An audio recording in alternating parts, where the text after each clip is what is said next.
Cool.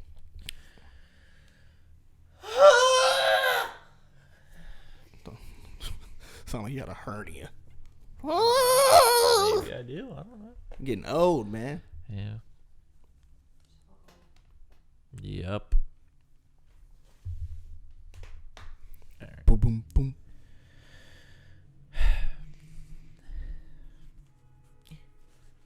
Shut the fuck up. Don't make me pull his car over.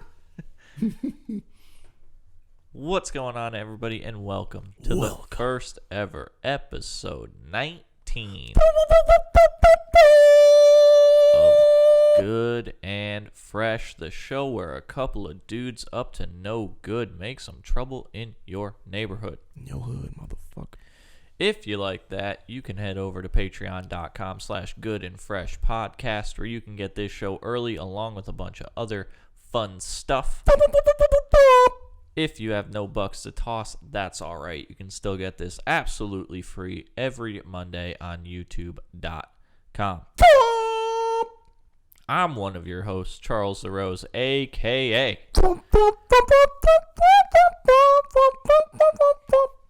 Chuck Fresh. And next to me, as always, is the one and only Trey Cal-El, a.k.a. the Caboose Douche, a.k.a. Trey Good. The Caboose Douche. Yeah, dude. That sounds... Because you clean up the booty. I do. Yeah, bro.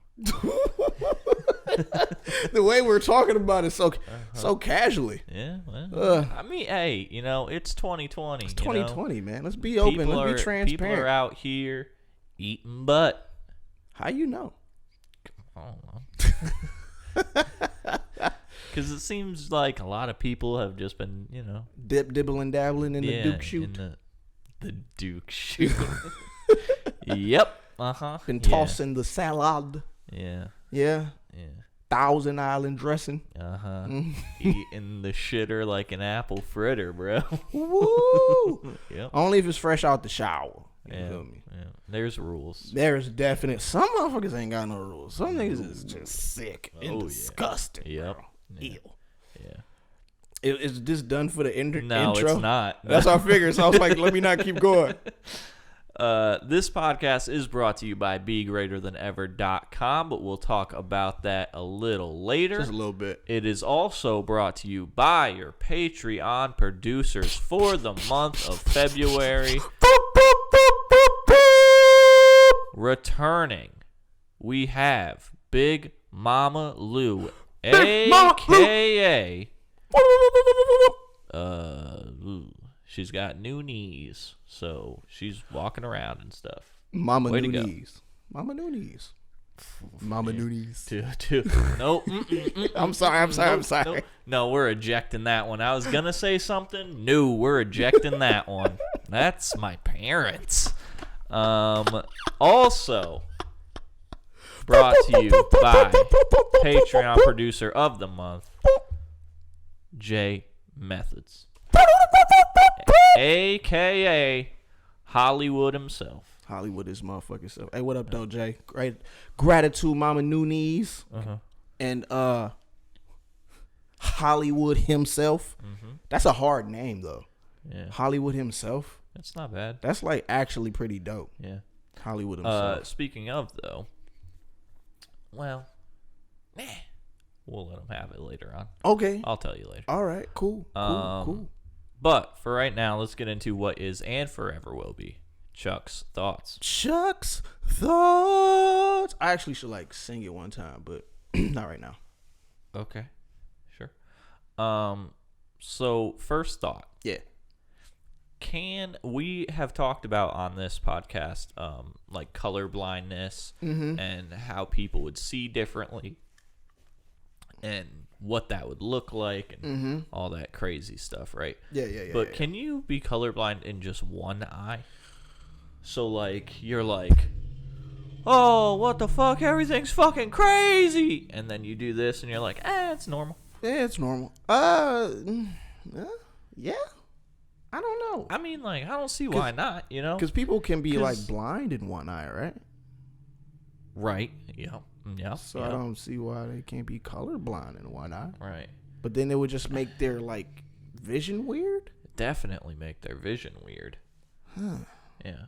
Because I mean, color blindness, I think now this is going to be some bro science here. Okay. I'm pretty sure is just a disease like of the eye, you know. It's not like of your brain. Okay. So if that is the case, then I would assume that one eye you could just have it in one eye. Yeah. But I feel like that would cause a lot of problems. That's why you'd have to get an eye patch or some shit, just so you wouldn't see things in like duotone or some shit like that. Right. Or like a contact or something that would like fix it, maybe. Yeah, I don't know. I mean, if you can be blind in one eye, the people can be. Yeah. Shout out to Hamilata for thanks for the Google, using the handy dandy Google and finding that out for us, because we really don't motherfucking know. But it makes sense. Yeah. Because if you can be blind, you can be colorblind. Right. There was a comedian on Joe Rogan's podcast. Shout out to Joe Rogan. Shout out to Joe Rogan, the God, who got damn near canceled for endorsing. I was about to say Bernie Mac. Everybody Bernie endorses Sanders. Bernie Mac. Yeah, definitely. Yeah, Bernie Sanders. Yeah, but he had a comedian on there. I forget his name, so I apologize. But the comedian. No, that ain't my phone.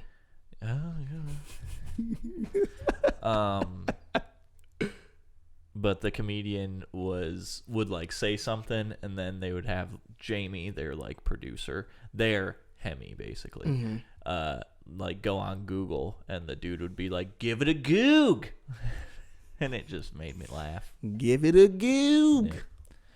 So I'm gonna start saying that. Yeah, I might steal it, but hey, man, I'll have to get that guy's name so I can shout him out every time. Give it a goog. Give it a goog. Yeah. Was it one of the most recent episodes? Yeah, it was. I mean, I could probably find it here pretty quick. Give it a goog. Well, now I gotta pick my phone up, being fucking disrespectful. So while I'm doing this, here's my next thought. Here's my next thought. Yes. Yeah. When I was young, right?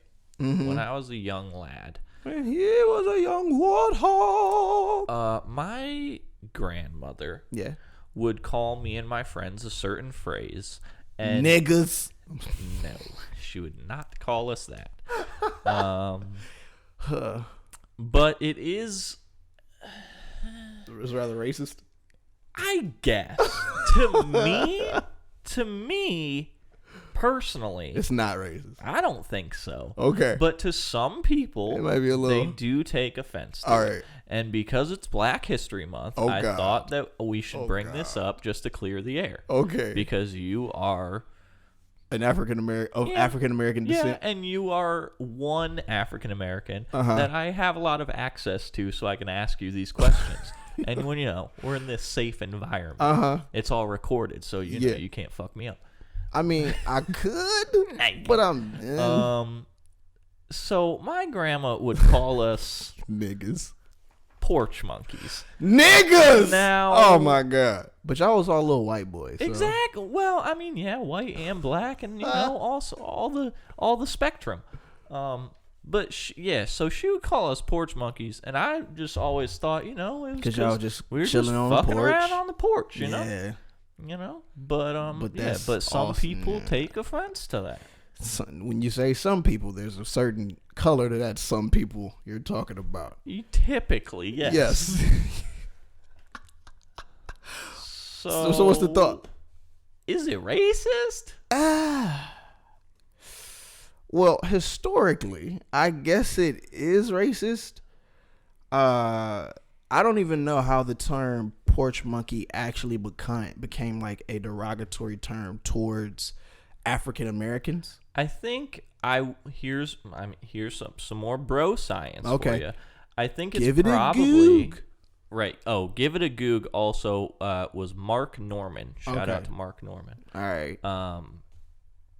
So basically, what I would assume is that it was because back in the day, you would have all of the African American descendants, Mm-hmm. and they were hanging out on the stoops and such in New York City and things. Yep. And then, mean people, probably white people, would use this term as a derogatory term. In New York, though? Well, I just kind of just picked New York. New York has a lot of stoops. They do. But that's not necessarily a porch. I think it's so from the South for show. It's from the South for show because they're definitely porch. That's true. Country Time Lemonade. Oh. Arnold Palmer's. Okay. Slave Masters. Gotcha. On the porch. That makes sense. But yeah. Did anybody Google porch monkeys? I don't Google no. But I don't know, bro. Like, it's definitely racist, but if she's using it towards y'all, yeah. How many colored people were on that? But she was talking to all y'all. Yeah, just everybody. So yeah, me personally, I don't care. But it is definitely a racist slur. Yeah. Yeah. I mean, whatever, man. Yeah. So, but also with that, Yeah. Did you ever see like the Clerks movie? Because remember when the one character, he puts the porch monkey on his back because he had that same thing. Like someone would just always call him porch monkeys. So he was just like, whatever. Like he just thought it was just something that you call people. I don't remember too much of it, but I remember a little bit of it. And I was like, man, I have this same thing, this same problem. Porch monkey. You looked it up. You was about to say something. It is a Racial slur, but it's an outdated racial slur. An outdated racial slur. Interesting. How do racial slurs get outdated? When is the timestamp for that? True. When is it? True. Uh-oh. It's a good point. What happened here? Okay.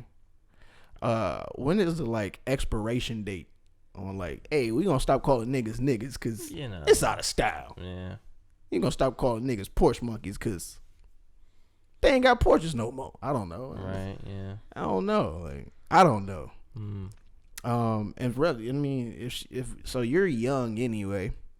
Thank you. And age wise, thank you. And so your granny had to be calling you a porch monkey about 10 years ago, 15 years ago. Yeah, at least, yeah. Yeah, so I'm guessing that's actually very outdated, and y'all was just hooligans jumping around on the porch. Yeah.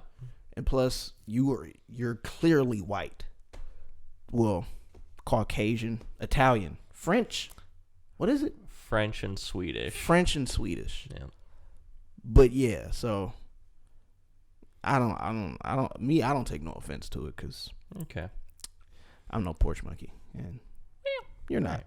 Okay. Yeah. So sweet, man. Cool. Woo. Well, we're not about to cancel Grandma LaRose. Hey, man. Power to all my porch monkeys out there. You know what I mean?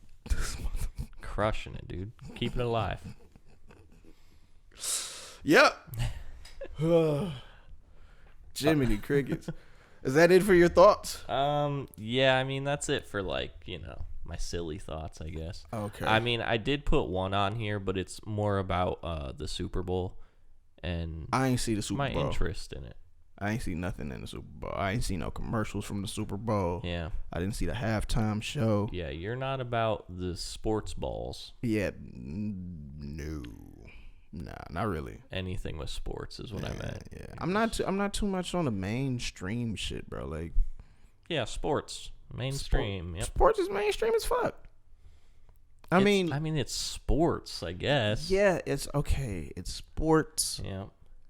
But yeah, since I didn't I don't check out for that shit. So right. Yeah. Okay. Well, it was a good game. Yeah, was it? It was cool. It was a good time. Where'd you watch it at home? Yeah. Yeah. Yep. Against just the Chiefs and the 49ers. Shout out to the Chiefs won. The Chiefs. Yeah. Shout out to the Chief. Yep. So this is like a conspiracy theory. Since the Chiefs won, this means that the 49ers, the 13s, the ones that want to bring about change, bring about the new way, Okay. Andrew Yang gang, they can't get their way because they going to have the president in chief do a second term. It's all mathematics, brother. Okay. It's all written down. Your vote don't matter. Oh. Speaking of votes, fuck caucusing, bro. Oh. All right. Fuck it. It's stupid. It's dumb. It's poorly executed. It's poorly planned. It's just. It's dumb. It's dumb. It's too much room for human error. Yeah. And like it's like a school assembly and they're counting heads type almost. So it's like, bro, what? Yeah. This is how we're operating something so important as to putting a person in office to run the government, which governs all of Americans? That don't make no fucking sense. Yeah. Like, I caucused in 2016 for Bernie. Okay. I caucused for Andrew Yang this go around. Okay. The 2016 shit, that shit was lit. It felt good to be a part of the shit. Woody woo. It was a different venue, and like it just felt different, right? Okay. This time, it was silly.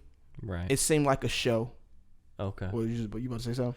No, well, I don't know. I didn't caucus or anything like that, mostly because I am registered as an independent. That's and real. You can't go to caucuses if you're not registered under that. Again, fucking stupid. Fucking stupid. But I saw mostly from Twitter, because I'm on Twitter, that the Iowa ones all over Iowa were just shit shows. Were real bad. Shit shows, bro. Like, ugh. So Andrew Yang's spot got like a very small group or a good section. Okay. Bernie shit had the whole that motherfucker had that bitch rocking, bro. I ain't gonna hold you up. The motherfucker was in there stacked. Okay. For Bernie. Gotcha. Cool. But like we did the first, like we got there at 6:00, right? Okay. We left at what, 9:00? Hey Mata, we left at like 9:00. We was there for 3 fucking hours. A little bit longer than 3 hours. No thanks. And like we left when they started doing the second alignment. Okay. So they do 2 alignments. One is where you be with all your people or whatever your first candidate is. Okay. And then they count the people. They count. Yep. Okay. And there's depending on how many people are there in total, you have to get a specific amount of people in your particular candidate's group to be viable. Okay. And if you don't, then if you don't have enough to be viable in the first alignment, either you can recruit people from a different candidate's area, or you can go to a second choice. Okay. So,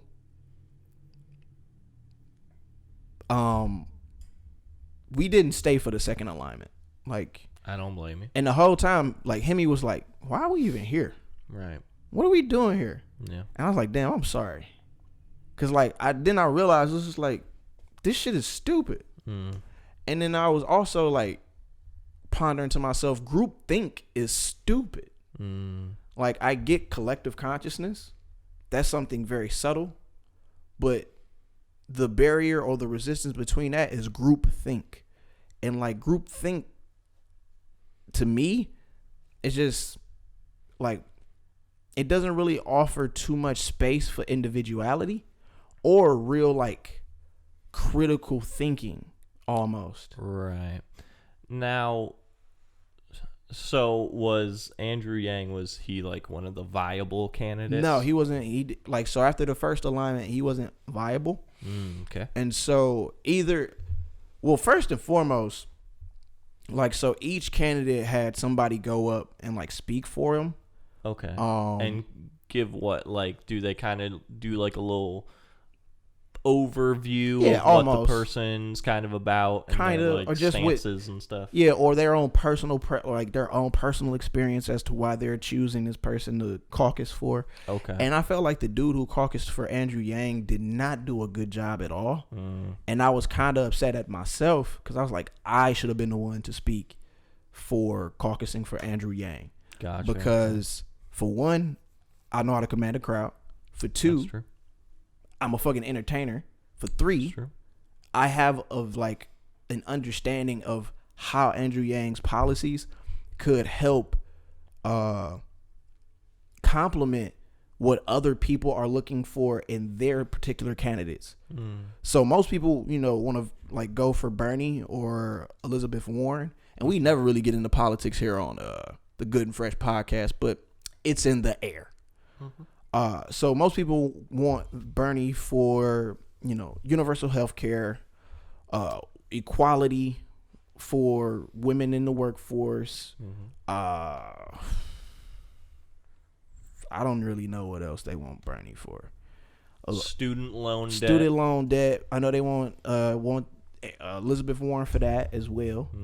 And she also wants to go like against the banks. I don't know really what's her policy for going against the banks are. Okay. But what? The old women behind us. The old women. We hate billionaires. Oh yeah, everybody hates billionaires, bro. Like it's to me it's the silliest shit. It's the silliest shit. Like so much disdain for people with wealth or in power. So much so that you don't realize that you're constantly oppressing yourself because you're thinking that this person has more than you, so they're more powerful than you. So you're just usurping yourself of power unconsciously because of what this other person may have. To me, that's being a victim and projecting and just really usurping yourself for your own power. And that's just stupid to me. Right. So some of these people aren't viable after this first one. Right. Then there's a second one. So these, like, how do they go about where they're like, hey, Trey, we saw that you were over here for Andrew Yang, but let you come over here, get some burn for Bernie. You know what I'm saying? Yeah, they was doing that the whole time. How does that, like, is it just like some... That's just like people. And shout out to my people who caucused for Bernie. No disrespect to y'all whatsoever. And I'm not disrespecting anybody who caucused yesterday. I did say groupthink is stupid, but it is.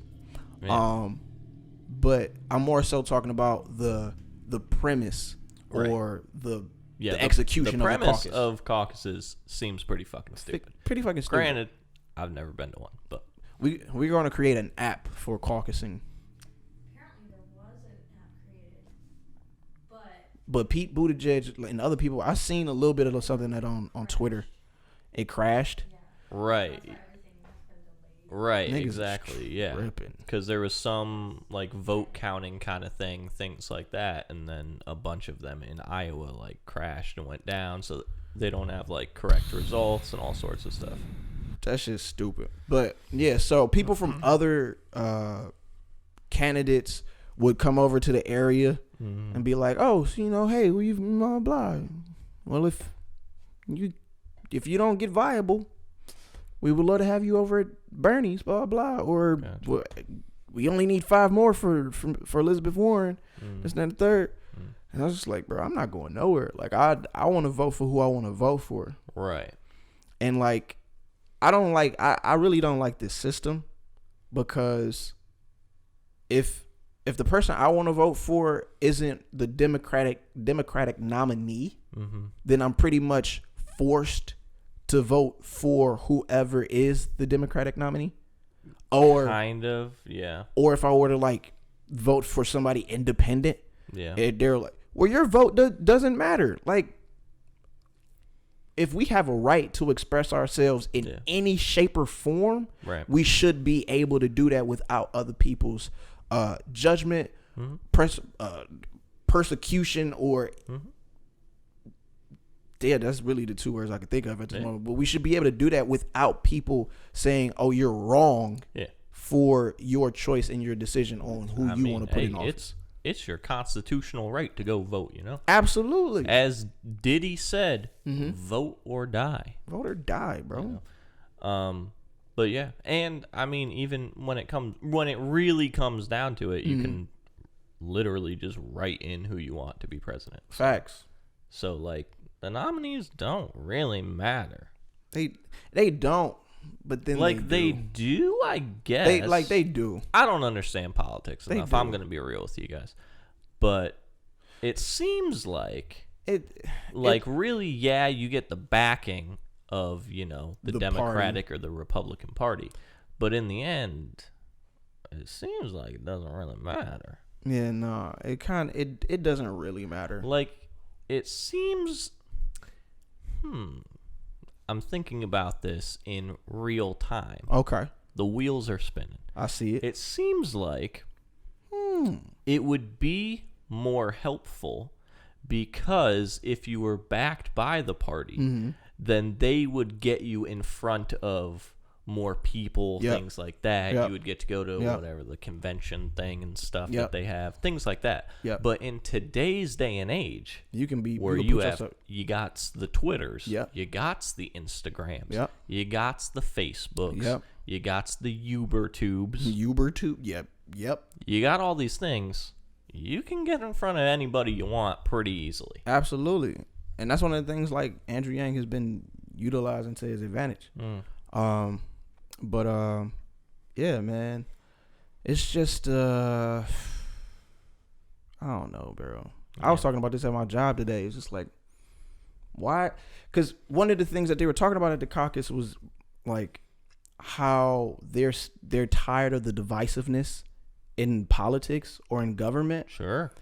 But then the next sentence that came out of this person's mouth, like it was the chair, was like, we need to make the White House blue again.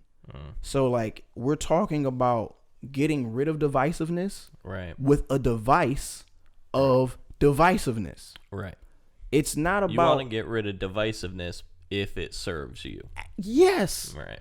There's no level of unity in the United States whatsoever. Right. Yeah. There's so many levels of polarity, duality, and just separation, from genders to religious beliefs to poverty to wealth to race. There's so many things that separate us that it makes no fucking sense, because there's so many commonalities between it all to where we should be able to be like, what do we want as a nation? What do we want as a people? And you can get your greatest minds from both sides or all sides, like shit, because it's more than just Republicans and Democrats. It's independents, it's liberal parties, it's different people out here that want to do for the people. So why don't we all come together and be like, hey, we want this, we want that, this could work for us. We can compromise on some of these parts and work together. Yeah. And then we can have the best from all of these different political parties do what they're good at for serving the whole. And then we can really thrive as a nation. But Trey, that's crazy talk. That would be democracy. That's not right. That's not what our forefathers wanted. It's not at all. It's not at all. What am I talking about? Yep. Let me get off my Aquarian utopian high horse. Yeah, man. So I mean, in essence, this shit is stupid. Political parties are dumb. Just be good to you. Just be good to yourself. Yeah. Be good to your neighbors. And educate yourself. Educate too, yourself. I mean, whether you classify as a Democrat or a Republican or an independent or a liberal, look at everybody. Because you might be like, oh, hey, I'm a Democrat, but this Republican guy actually has a lot of good points. Yeah. You know? That's it. Be open to the conversation. Be open to the conversation. Hashtag be open to the conversation. That's it. That's it.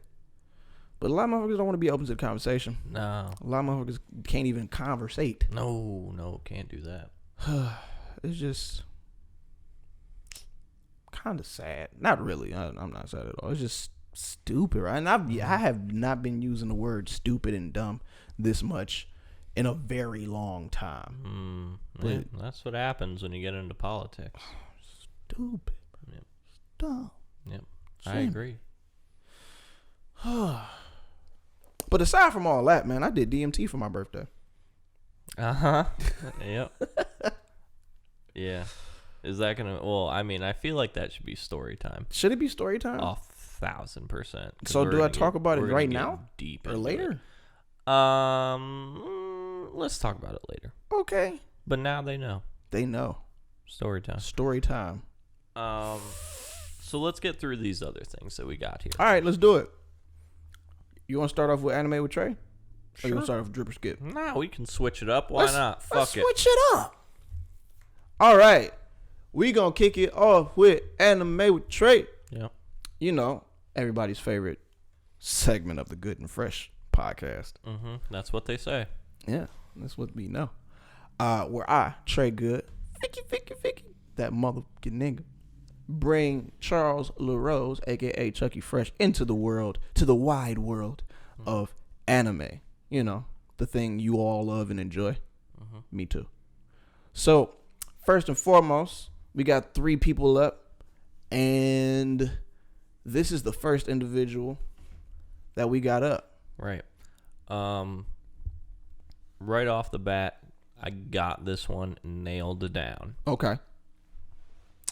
This is, of course, now you're going to say, and you're wrong, we're going to assume that this is, of course, Solid Snake. Now, it's not. It's not at all. Okay. He would have the eye patch. He would have some other stuff, right? How you know he ain't got the eye patch under the fake hair, though? Nah, it doesn't look like him. Okay. Because this is who it really is.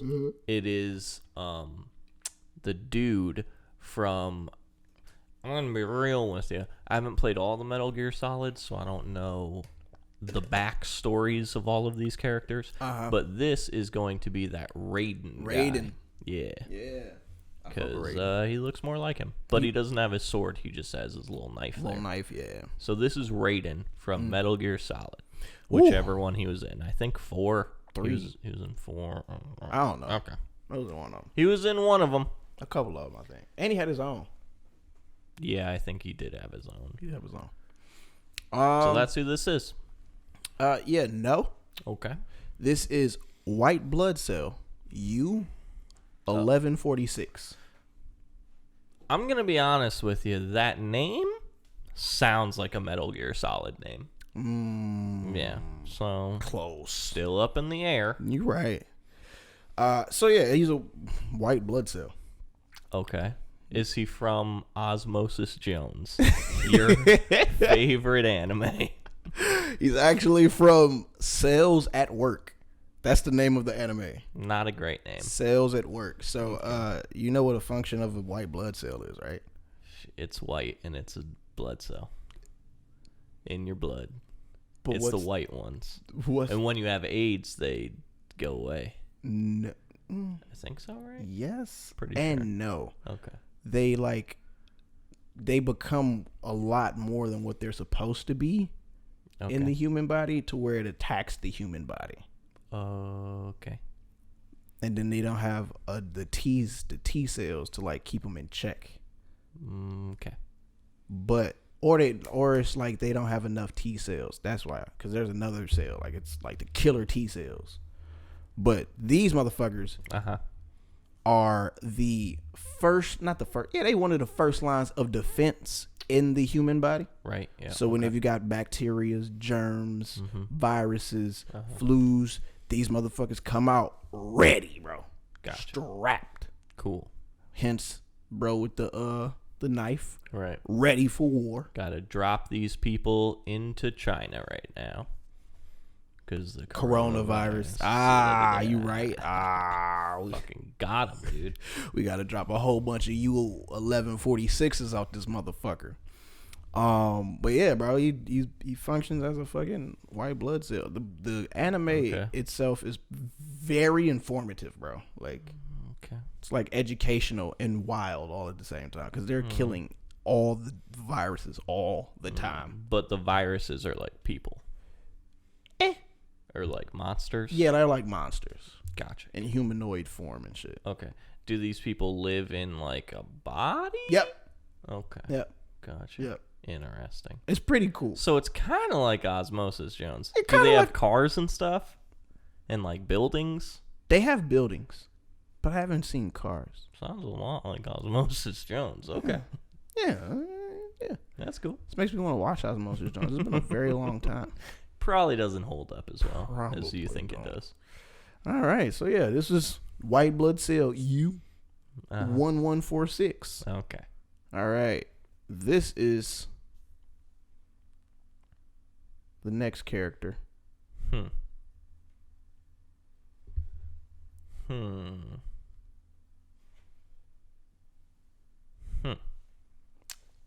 I have no idea. So I don't know. She looks like a character from Mega Man, but I don't think so. So I'm gonna call her Strawberry Shortcake. It's cute. Yeah, she's got red hair, and her hat kind of reminded me of like a baker's hat, but if it was like a little deflated. Yep. I see it. Or maybe she is Mario's sister. Maria. I was gonna go with Marietta, but yeah, sure, Maria. That's a good one too. This is Red Blood Cell. Okay. Cool. From Cells at Work. Neat. You know what Red Blood Cells do? Make blood and stuff. I don't They know. don't make I don't blood. know. They're in the blood and they do stuff. Yes, they do. Cool. So I actually got the wrong image, but she's carrying a package. So her as a red blood cell, she travels throughout the body, delivering nutrients and oxygen All right. throughout the body. Okay, yeah. Now that you say it, I'm like, oh yeah, that's what they do. Duh. But yeah, so like, there's this like place in the body where they get the food, the stomach. Oh. They get the food and they have like little picnic baskets Cute. that they'll take to like certain places in the body. Cute. It's cute. It's adorable. Interesting. So yeah, Cells at Work is pretty cool, but there's always something terrible going on in the body. Sounds like it. They had like a fever. What was you about to say? Oh, I don't know if you've seen like the recent ones. Nah, I need to. Oh. Cancer. At war against cancer. I just like when I was looking at the pictures I seen cancer, I was like, this motherfucker looks wild. Jeez, dude. Hashtag fuck cancer. Yeah, hashtag fuck cancer. But yeah, I gotta watch more of that because Interesting. that shit is crazy. Yeah. I was gonna ask if it is like an older anime or. No, it's on Netflix. Oh, okay. Is it on Netflix? Yeah, it's on Netflix. Okay. So they were fighting the flu, bro. The big bad of Bro. season 1, huh? So like it's like this little flu virus will come in, and so the cells in the body all look the same. And I'm guessing that the cells probably look like the human body, that like the body that they're all in, because they all look the same, and they just wear this. All it says is cell on the shirt. Cute. And like there's this little virus that comes in, it'll like latch to their head, and then it'll replicate on all of them, so they're all like zombies and shit. And then it took forever for them to fight this damn army of flu zombies. And then like once they beat them all, because like then you got the red blood cells fighting, the white blood cells fighting, the fucking the whole body is just losing its shit. Yeah. They send the way that they send sneezes out is with missiles. Okay. It's kind of cute. All right. But so once they like beat the flu, there was only like one flu virus cell, that was like it evolved within the process of fighting all of them. Sure. So like they saw that this one just was back, and they're like, "Oh, we could beat its ass, no problem." And like the killer T cells ran up on him, sent his ass flying, and they was like, "Oh, it's a stronger." And it's bro, it's a funny, weird anime, but it's cool. I fuck with it. Cells at Work. If you haven't watched it, go watch it. It's pretty funny, very informative. Watch it with your kids. Learn about the human body, your body, and take care of your body. Love your motherfucking self. All right, so last but not least, this was given to us by a watcher. Oh, okay. This is the first one that we've received. Awesome. It's not technically from an anime. Okay. So I might know it. You do know it. I know you know it. Okay. So I'm gonna let you go ahead and tell me about this as soon as it pops up. Okay. Okay, never mind. Why did it do that? This is the Twitter bird. It is the mascot of Twitter. Yeah, that was stupid. Crushed it. That wasn't what I was trying to do. So my first guess, just off the bat, no matter, oh Jesus fuck, no matter who it was.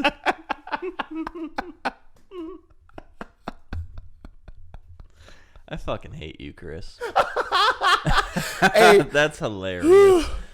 There's a big story about this. We'll get into it. Now, what I was going to say, though, is just right off the jump, whoever you pulled up, I was going to say that they were just going to be like the green blood cell or something like that, just to keep with the theme. And it's green. Yeah, that's true. Now this. What How bro? do I explain this? What is this? Who is this? What is this from? I never even looked at the legs until just now, bro. That is terrible. Now, this is, of course, Crew is his name. Okay. Krew. Okay. And he is from the game Jak and Daxter. Specifically, he comes in Jak and Daxter, well, Jak 2. Okay. And then he's throughout it in Jak 2 and 3. Okay. Basically what he is just this fat piece of shit, bro. And he runs this like dive bar, right? And basically he's kind of like in like the underground merchant kind of stuff. So like Jabba the Hutt.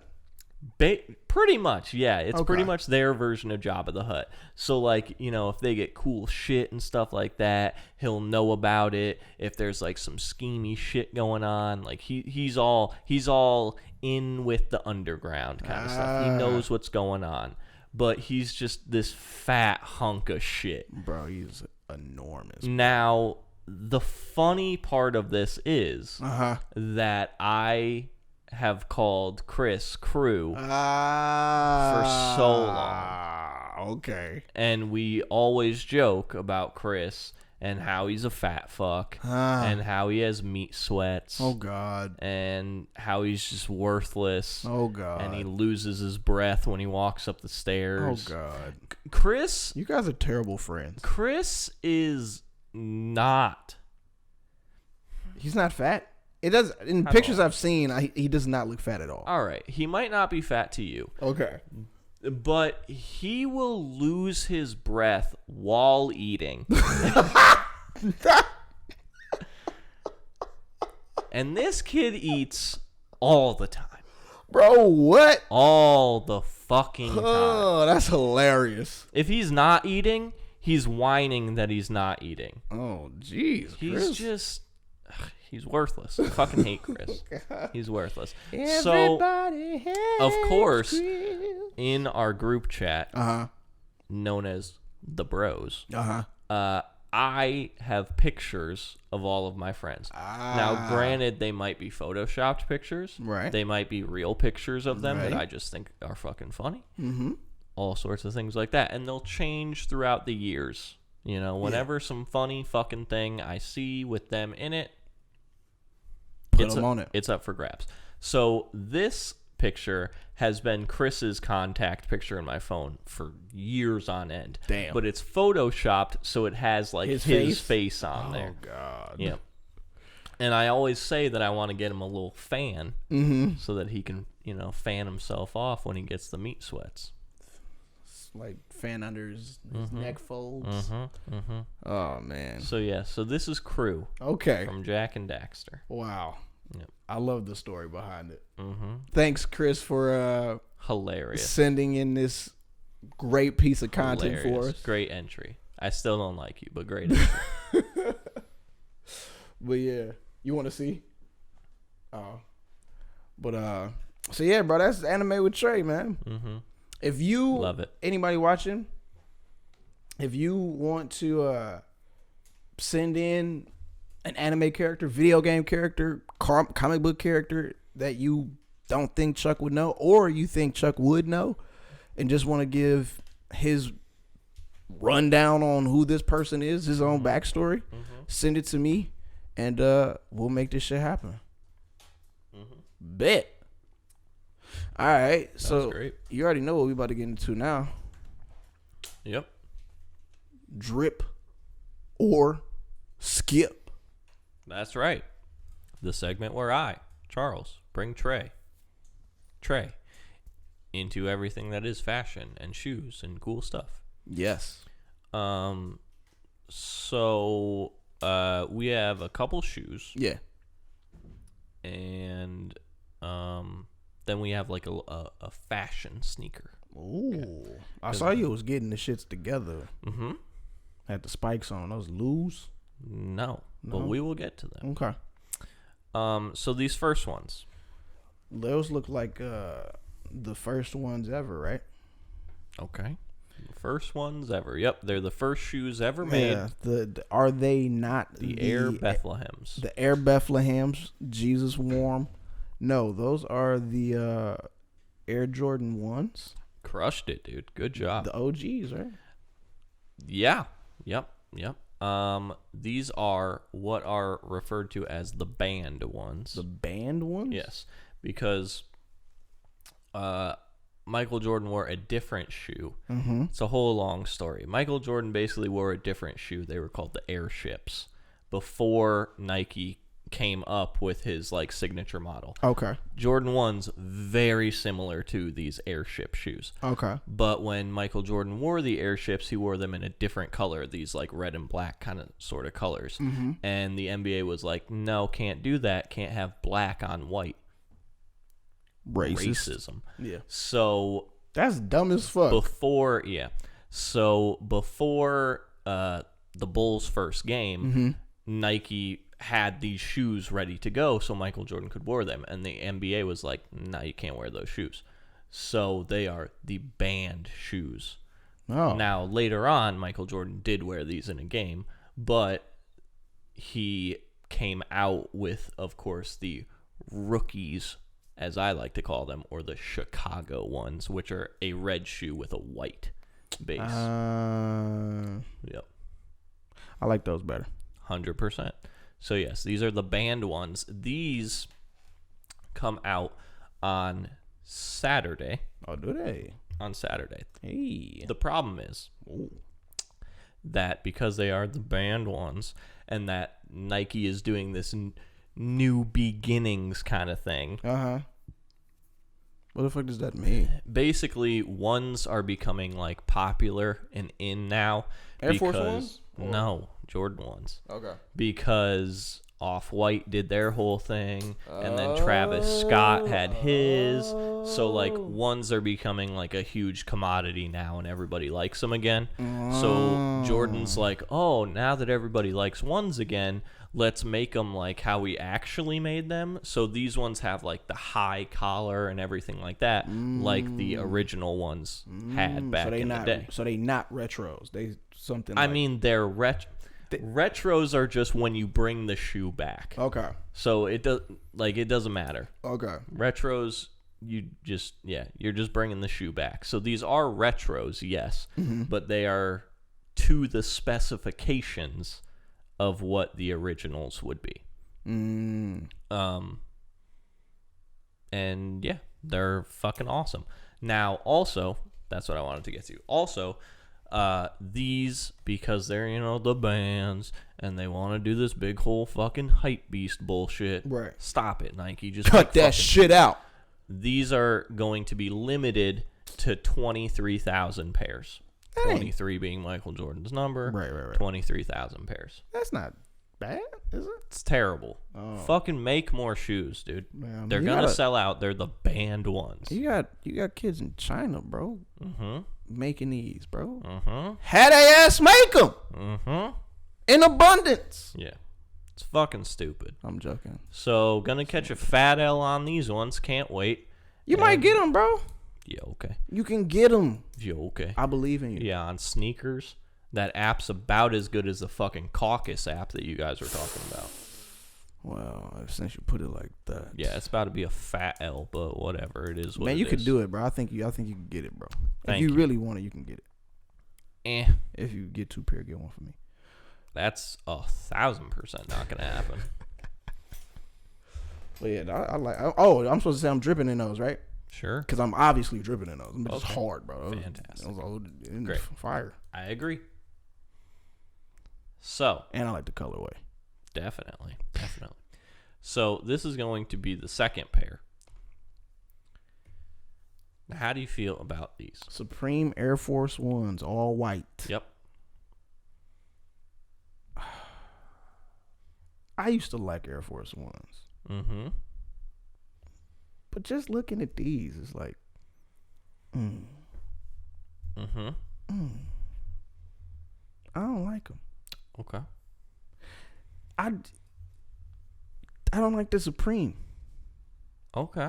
I don't like the indented Supreme on them. Mm-hmm. Mm-hmm. And it's so stupid because it's like the same shoe Yep. that I would drip because they crispy white ones, Sure. but the Supreme in them Mm-hmm. make them look like kids. You know what kids? Remember those? No, kind of. No. Yeah, no. Okay. I'm gonna skip. I'm gonna Okay. skip on the Supreme. Supreme Air Force Ones. Okay. Now these, I believe, are allegedly supposed to come out in April. Mm-hmm. I cannot confirm or deny that. Mm-hmm. But yes, these are the Supreme Air Force Ones, lows, of course. These If they was mids, maybe. pretty shit. Gonna be honest with Yeah. you. Now Air Force Ones, personally, nah, can't do it. Not anymore. Air Force Ones to me went out in about 08, probably. Okay. 08. After that, I was like, can't do Air Force Ones anymore. Plus, they feel like you're just strapping a fucking brick to your foot. They are ridiculously heavy, Yeah. even low tops. All that. Now, also, Supreme, I get it. You like to just have the little fucking box logo. That's what everybody wants. Everyone gets fucking, put the box logo on a fucking shovel and we'll buy it for $3,000.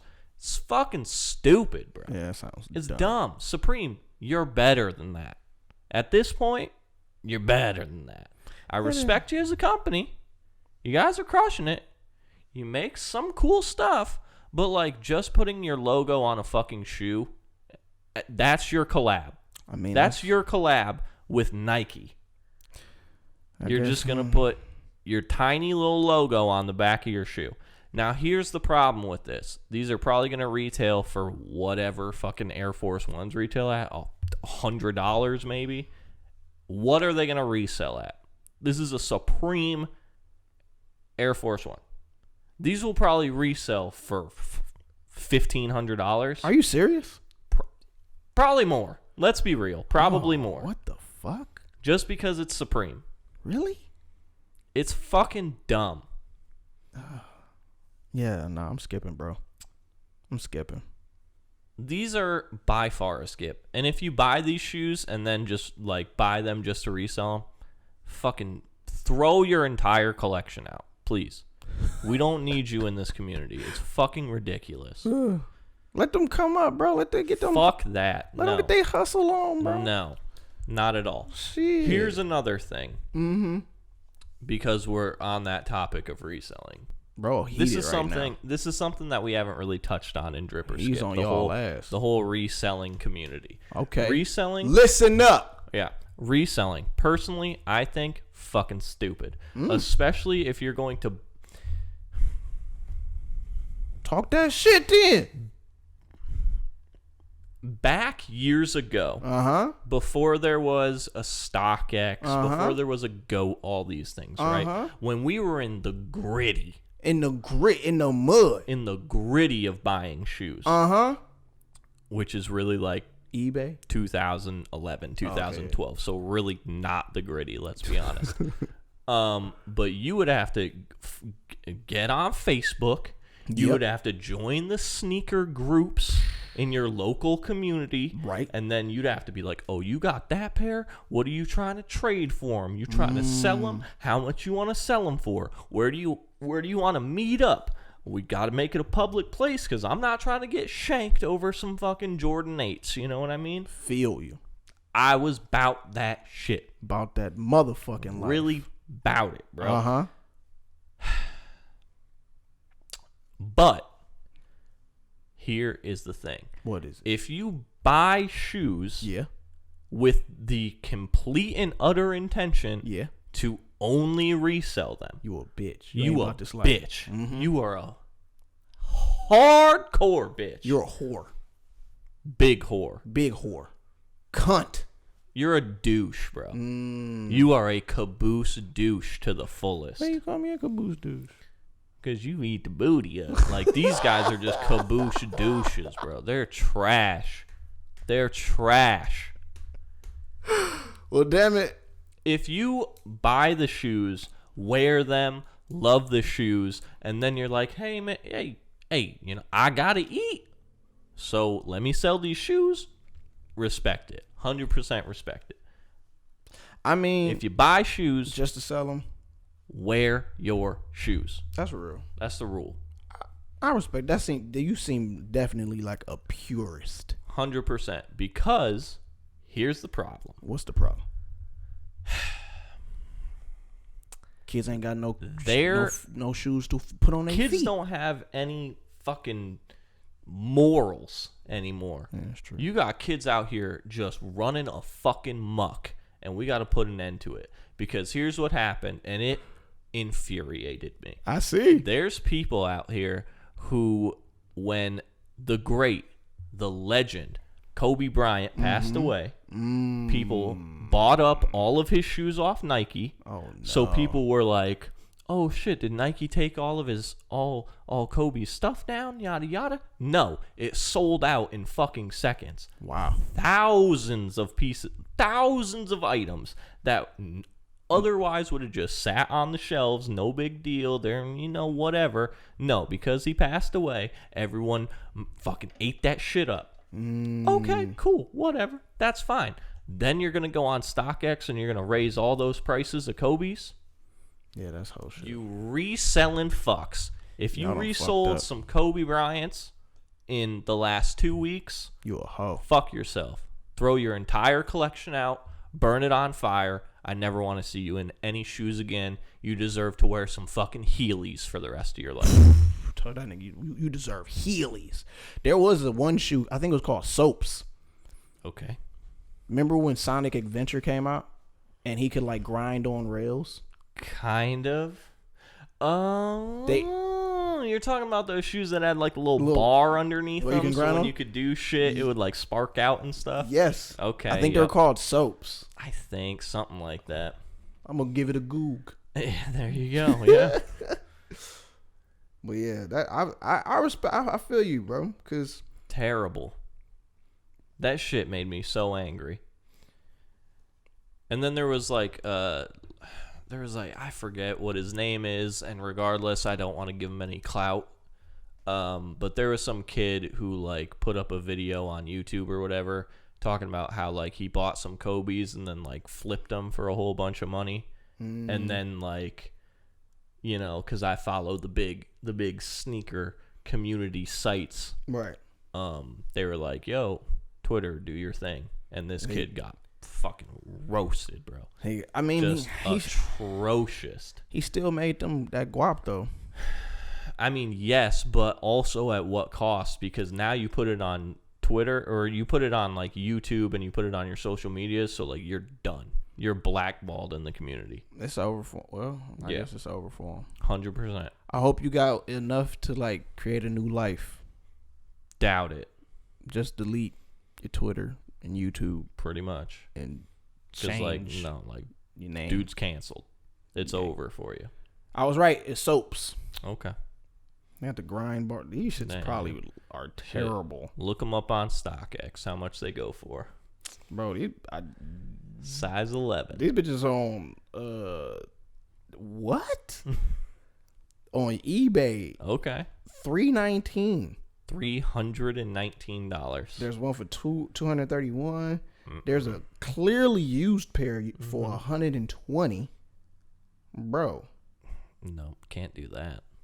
Yeah, nah, bro. They out they motherfucking face, bro. So there you go. So moral of the story, if you buy shoes, wear the shoes. Where the motherfucking shoes, bitch. Yeah.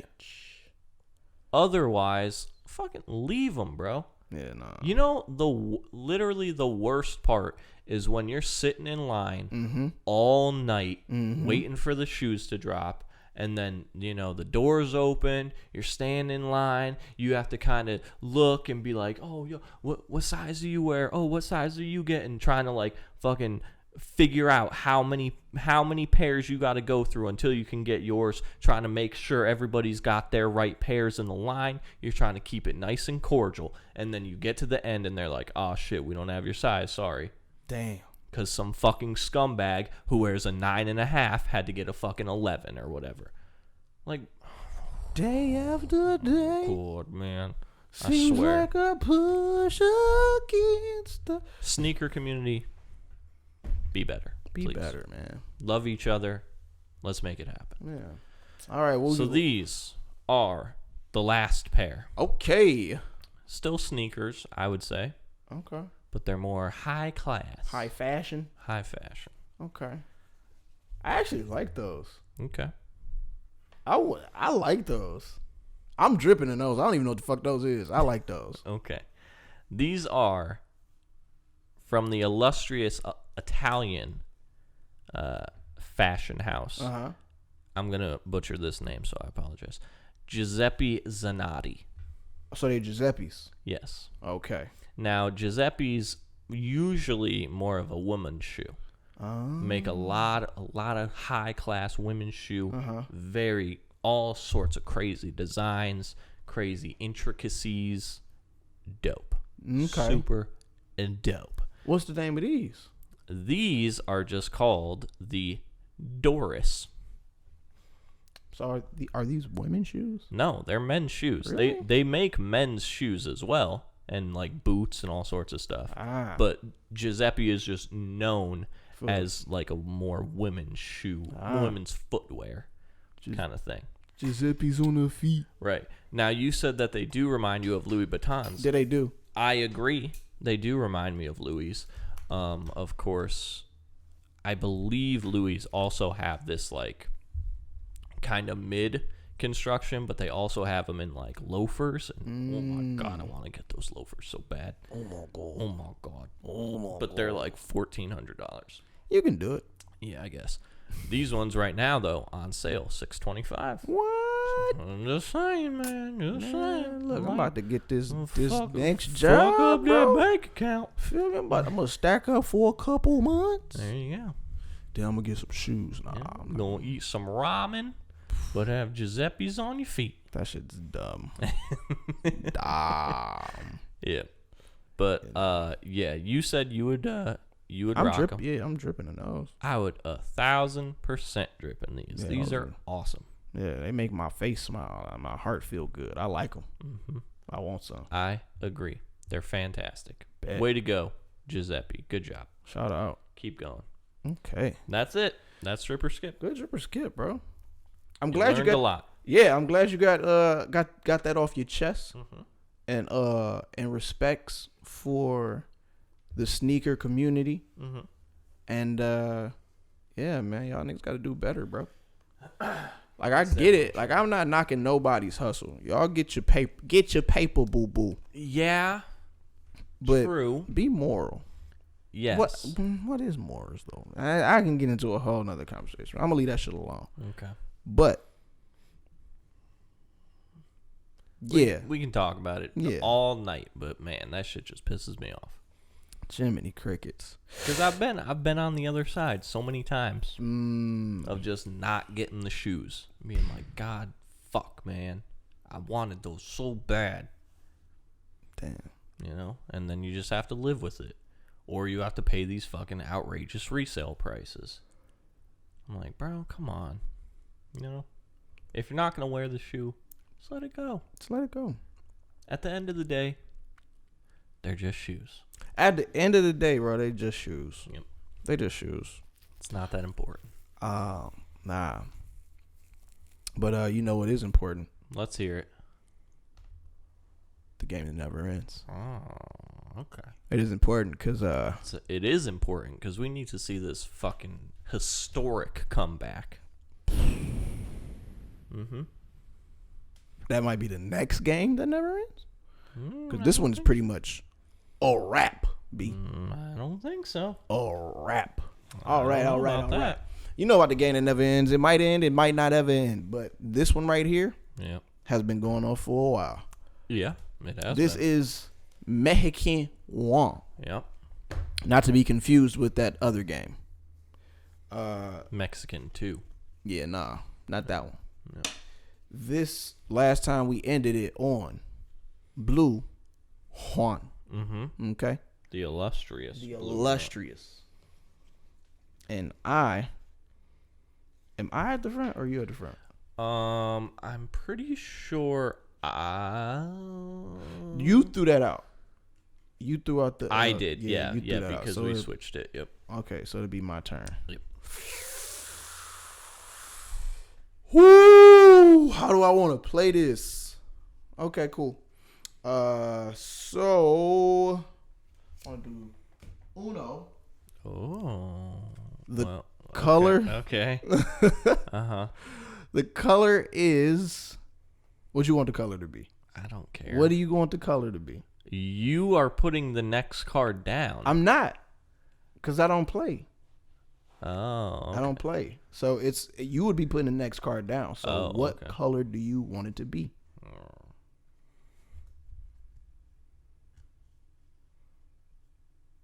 See, I be giving this motherfucker like the lifeline. I gave him a lifeline in the last game, still won. I might give him the lifeline in this game, still gonna win. I guess I will change it to red. Okay. All right. Okay. We might postpone the win. Okay. So now, so I still have the opportunity to call it whatever I want right now. I was just asking out of kindness. Oh, I see what you're saying. Okay, yeah, pick whatever color then you want. But I'll give you red. Okay. I just had to fuck with you. It's like, nigga, I still got this, but I'll give you what you need. Okay. So now do I go? Yeah, you go. Okay. So because you're on Uno, and this is literally just a last ditch effort. Okay. I'm pretty fucked. I'm gonna throw down this red skip. So at least I got another turn. You got 2 more episodes. Oh, that's so good, though. This is the 4th quarter Hail Mary comeback. Oh. Heart of the cards. Okay, so on the game that never ends of Mexican Juan, we're ending this one on episode 19 off on a red skip. So I won't have a turn in episode 20. Right. It'll start with you. Yep. And then if we wanted to, I could go after you. No? Nope. Okay. No. All right, cool. Yep. Cool. That's funny as shit. Hey, we got to pull out all the stops. He's safe. We got to pull out all the stops, but you put out a skip. So that's kind of a stop for me. Yeah. Okay. I got to pull them all out. Oh. 'Cause, I mean, I got 2 cards left. So, got to do what I can. I wonder what your other 2 cards is, because they probably not reds. Not great. Are they reds?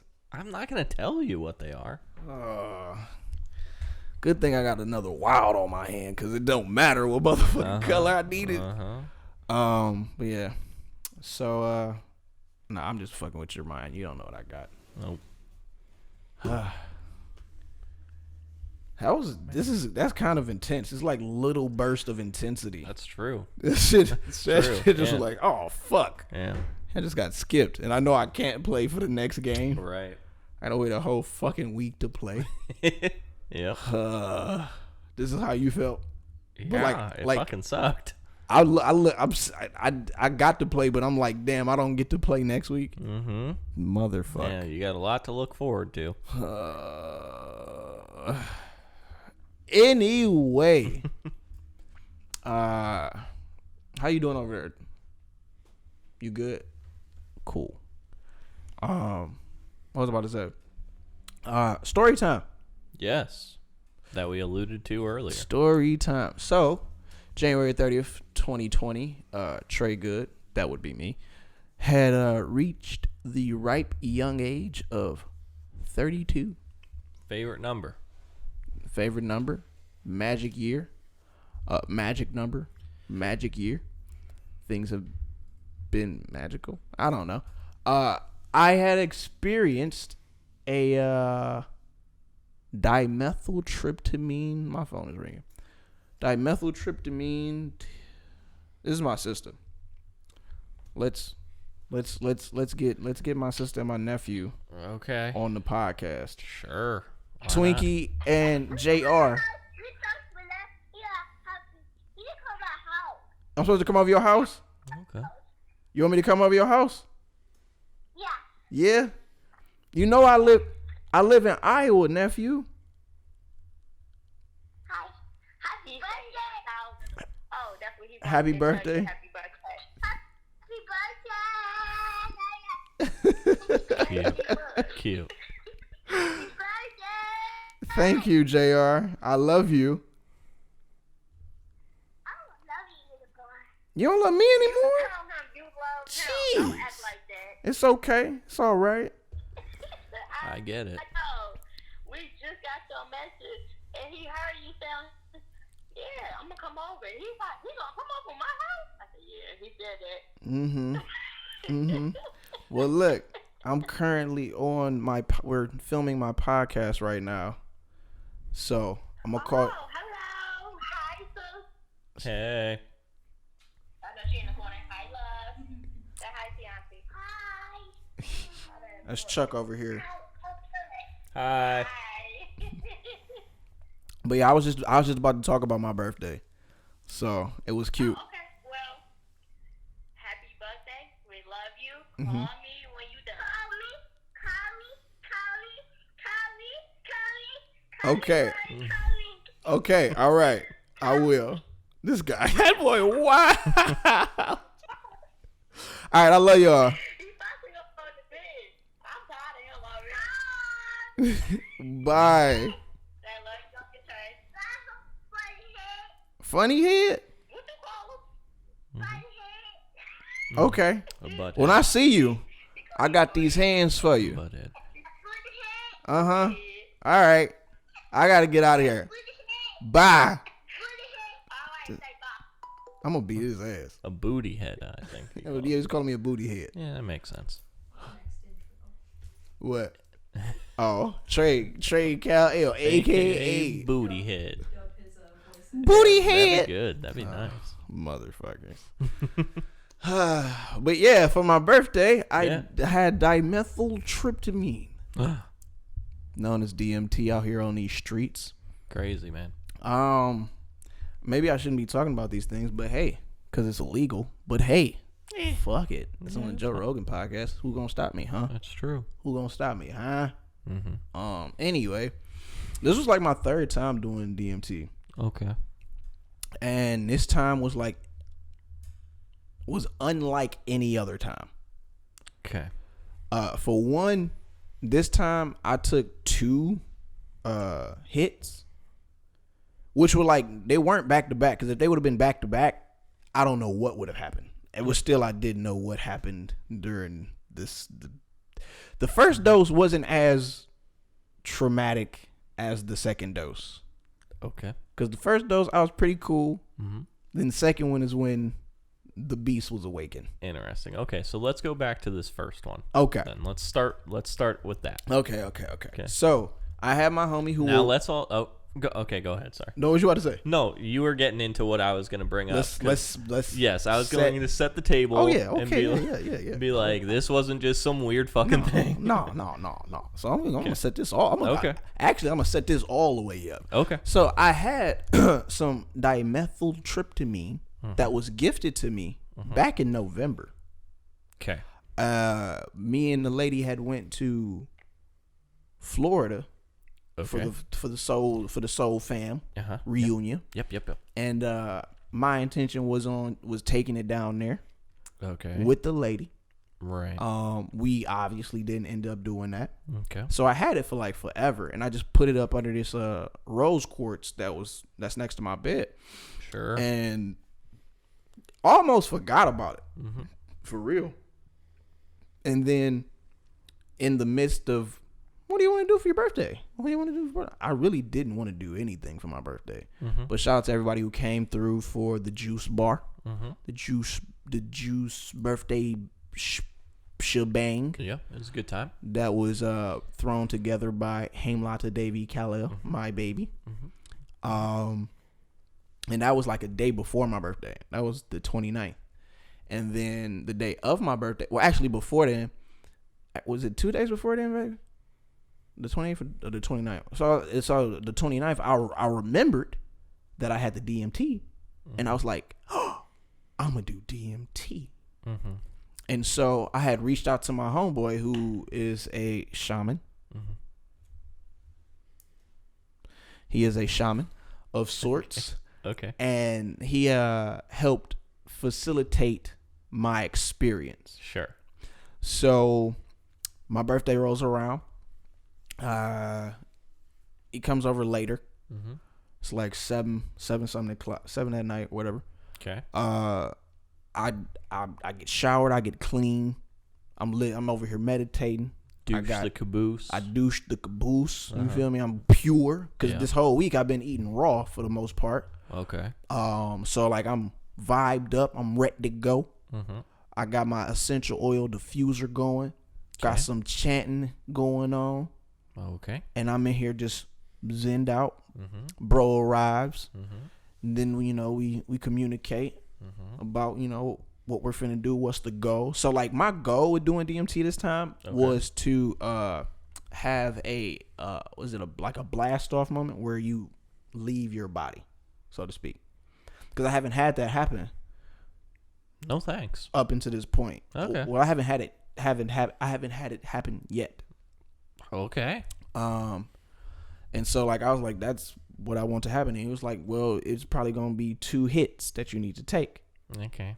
And I was like, all right, let's do it. Okay. So Hemi's on the other side. She's cooking. And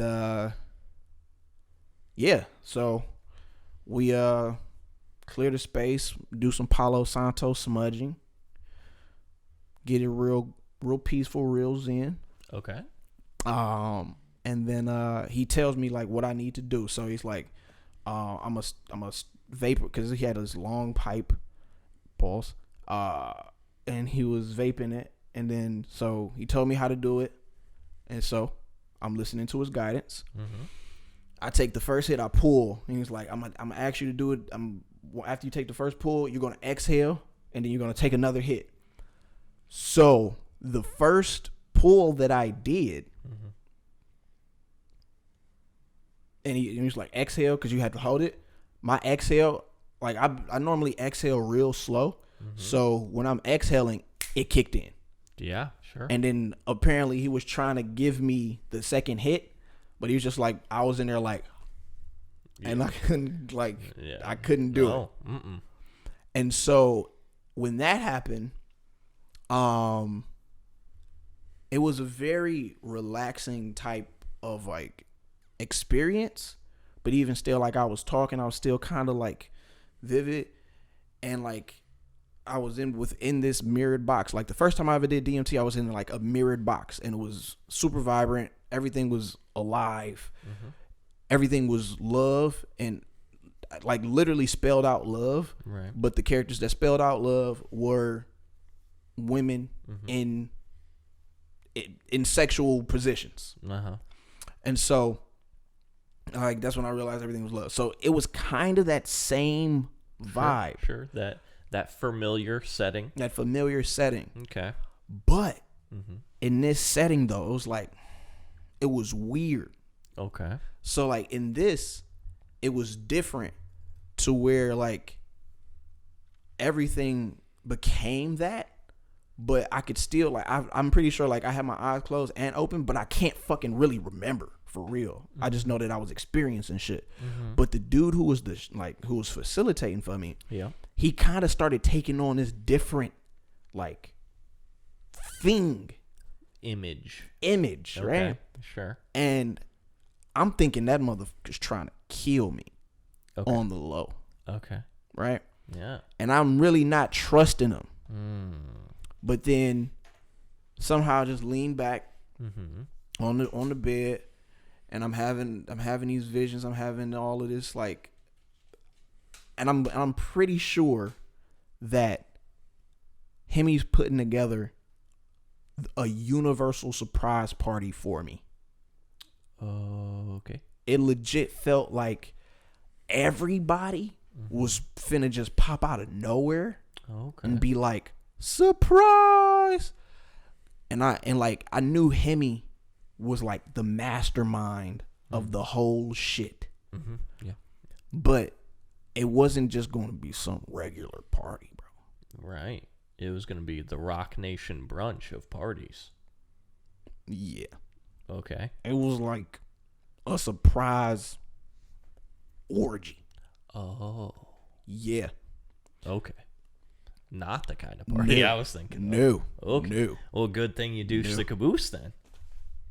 Exactly.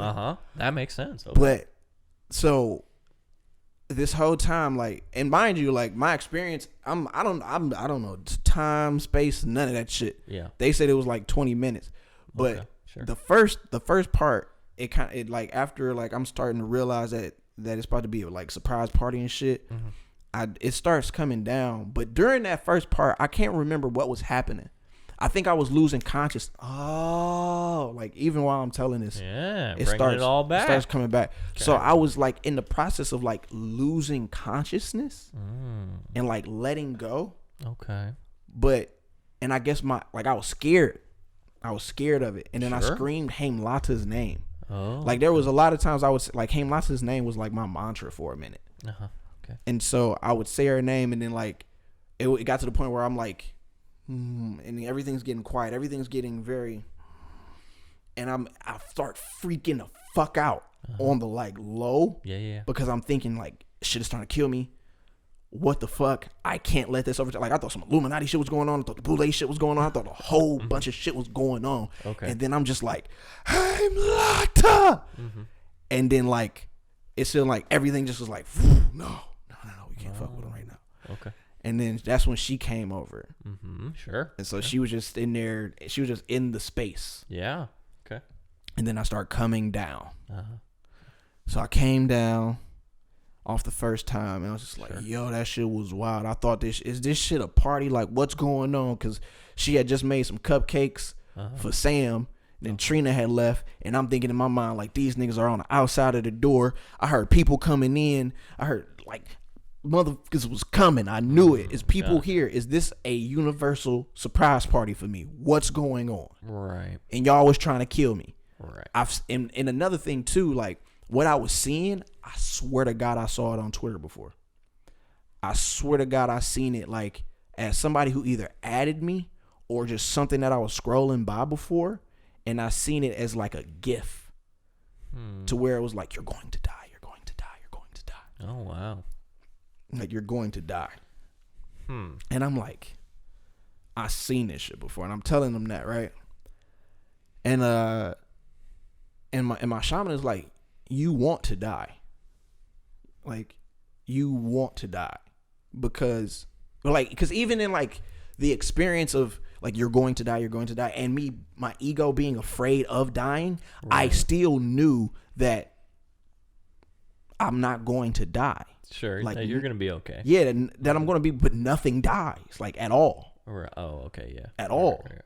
So I was like, oh, I'm straight. Yeah.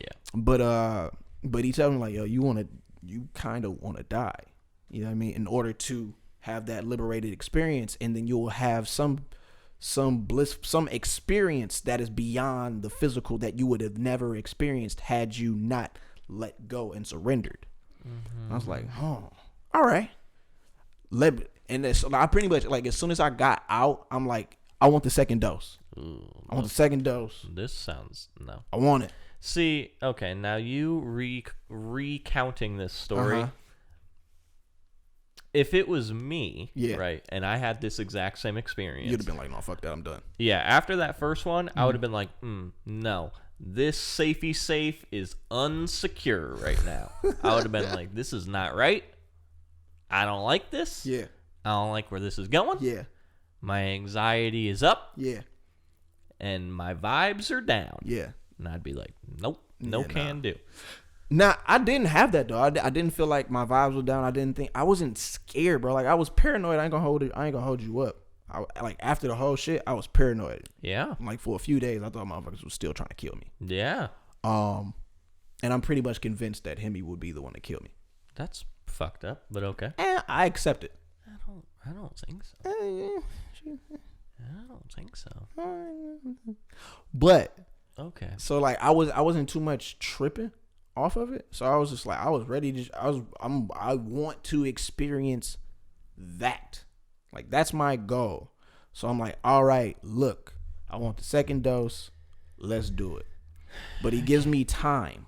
That's a good call. He gives me time to like kind of like decompress. Yeah. Come back into me a little bit. Good call.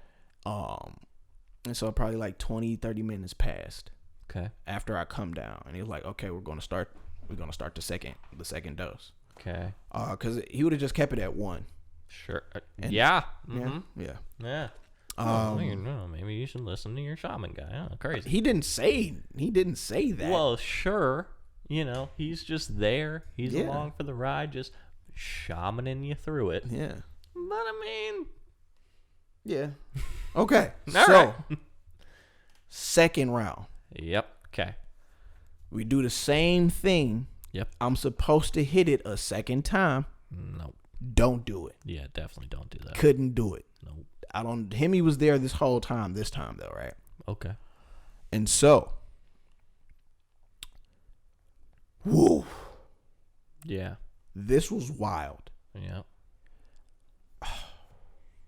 So, okay. There was a point where everything was sex. It was like this is right after the exhale. You just go into this. Yeah, pretty much. Okay. So everything was sex, and I'm realizing like every moment of every moment, we're constantly like in love. Fucking. Yeah. But I'm in this experience, I'm in love with this motherfucker, right? Yeah, that makes sense. But then like that was Hemi. Yeah, to pointing off camera. Mm-hmm. And like I'm experiencing all of this, and then I'm like my mama and shit coming around. I'm experiencing everybody coming around, and I'm seeing people show up. Okay. Well, you said your mom, but then you were also talking about everything. Everybody's fucking and stuff, and I was like, oh, that's kind of. I don't want that experience. I don't think I was. No, I don't know. Maybe I don't know. Anyway. Okay. It was like for a quick second, like I seen her run away or some shit. Like I heard her voice and I seen her run away. Were you talking to me during the second time? No, you was talking to me, except you weren't talking to me, but you was talking to me because we was having conversations. So that was happening, and I'm like, this is all life is. And then like, I feel like in that moment, that's when I kind of like got up. and like then I became a berserker. Okay. But I feel like I'm skipping a lot of shit because a lot of shit I don't really recall. Sure. Okay. But I do remember. So like, so while I'm experiencing all of this like orgasmic life force energy, Right. and just being in every moment, there's like this thing that's trying to get me into a chair. Okay. And like this chair is going to kill me. Again with this killing thing. Or I'm going to die. Yep. Right. Again So with I'm this theme. But like everything's trying to bring me into this point and to accept it and sit into this chair. Okay. And when it happens, what I envision as me like dying is him sitting on my face. And yeah. Okay. But like during like this whole experience, right? Mm-hmm. Bro, like I seen Kobe, I seen Gigi, and I could feel their love for each other. Okay. So it's like they passed on together because they were like damn near a same type soul, almost. Sure. And I was like, wow, that's wild. What else? But yeah, so like this whole time, someone's trying to sit me in this chair, and again, I can see the stuff, like the what I'm seeing. I've seen it before. Like you're going to that, you're going, and like it was so fucking crazy. Yeah. That like once I'm like aware that all of like existence is just this orgasmic flow. Okay. And like that's pretty much all we're doing. And that excuse me. And that when people are living lives that are kind of like seemingly crazy to everybody else, they're pretty much doing what they love to do. And like and in essence fucking life. So people who see people doing crazy shit but they're being successful at it, they're like they're not living life at all. So in most parts when people die crazy deaths, it's probably more likely doing something that they love doing or very afraid of doing. But anyway, so while I'm in all of this orgasmic bliss, having this wild time, I'm like, I'm saying a lot of fucks. Yeah. I'm getting to this point where I'm getting damn near close to a singularity, and I'm saying, wow, and then I'm like coming back to my senses, and it's just like, ugh! And like I get up. Okay. And then I apparently try to walk through the door. Okay. Cause I realize I'm the only thing in this bitch. I'm calling Hemi's name a lot. Okay. Cause like she was a grounding rod, An anchor. Anchor. Yeah. Okay. But it like I wasn't doing anything that I was doing. I wasn't thinking and then doing it. I was just doing it, Going for it. Okay. So, but like anytime I was like actively seeking her out, and like so at one point she was sitting by the door. Okay. And like I seen her, and I guess the homie like was like, "Yo, you come over here," because they saw that like this nigga Trey is on something else. We've never seen it. Like so, the shaman dude has never seen. I ain't gonna say he explained that he's seen it one time before, but my experience, he was like, I ain't really ever seen anything like that. So like, I was just I was a force, bro. Like I was a legit force of transformation, destruction, passion, and energy. Yeah. And like I'm all over the place. Apparently, like I was laying on the floor and then flipped from being on the floor to being on the bed. Okay. How? I don't know. They thought I was flexible, a gymnast. I don't know, bro. It was wild. I really wish it was recorded so I can like review the tapes. Like, Sure. Damn. Sure. Yeah. Like I remember calling my homie who isn't black at all a nigga a couple of times. I mean, okay. Cause like that's really nothing. no, like I was calling him, like I was turning up on him, like I was gonna beat his ass. Yeah, that's new. And I can't, like, I don't know why. I can't, do you recall why I was doing that? No. So oh yeah, because I thought he was gonna kill me, and they were trying to like calm me down. Sure, yeah. They were trying to like shut me. Oh, and I've been having so many revelations, bro. Ever like even since then. Right. Okay. So they were like trying to calm me down or shut me down, and I'm like, bro, what the fuck all that? Right. I remember saying one thing, like, I'm the only thing in this bitch. I remember saying that. Yeah. And I remember him running up, like, not necessarily running up on me, but like trying to like comfort me. And I think that's when I choked him. To like get the fuck on type deal. Right. Cause then like I seen Hemi. And then like I went straight to Hemi, who was like standing in front of this door. Okay. And I like kissed her. And I went to go like bite her neck in like a passionate embrace. Hot. Got too hot. Not hot. No. Yeah. I bit the dog shit out of her neck. Yeah. Not hot. Which I'm still apologetic for. And then that's like in that moment they were like, be gentle. And I was like, what the fuck for? I remember that, but then that's like when I started to like come back and realized like, oh shit. And I sat down in the chair. Interesting. My homie was standing next to me. I thought he was crying because I could feel water hit my arm. I'm like, what the fuck you crying for? And I was like, he was like, it's just hot in here. I was like, oh, it's my energy's up. Okay. Yeah. And then I was like, him, you come sit on my lap. And then like after that, I just went and laid on the bed. Like, sure. This came back.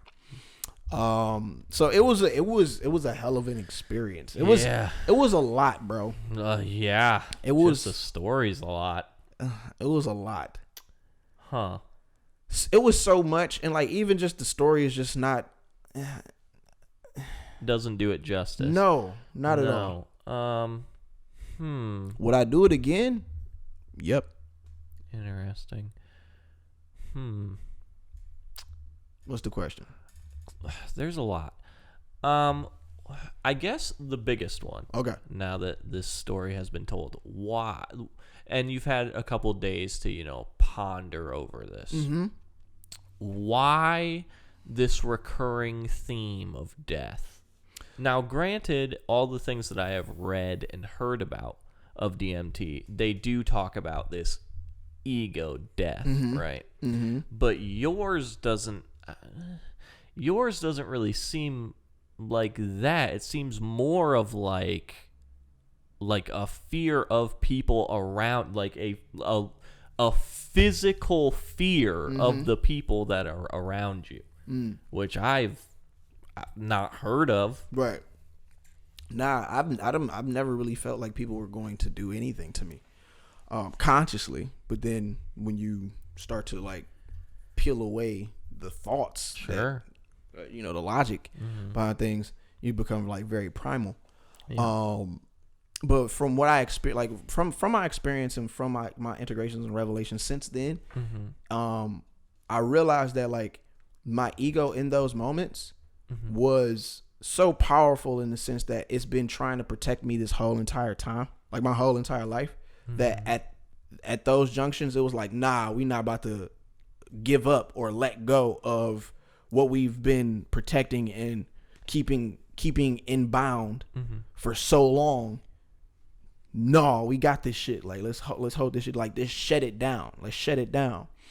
And then the shutting down part is a program that was instilled in me in like childhood that I really didn't pay attention to until like damn near the next, like, it was a few days afterwards where I was at Plant and I was asked to like tell my story of healing or whatever, which was just very impromptu and was ironic because I'm still in the process of healing from doing my DMT and just realizing all of the things that was coming out, right? Yeah. And like one of the first things that I spoke about was like how my mama would always tell me, and I never thought anything about it until that day.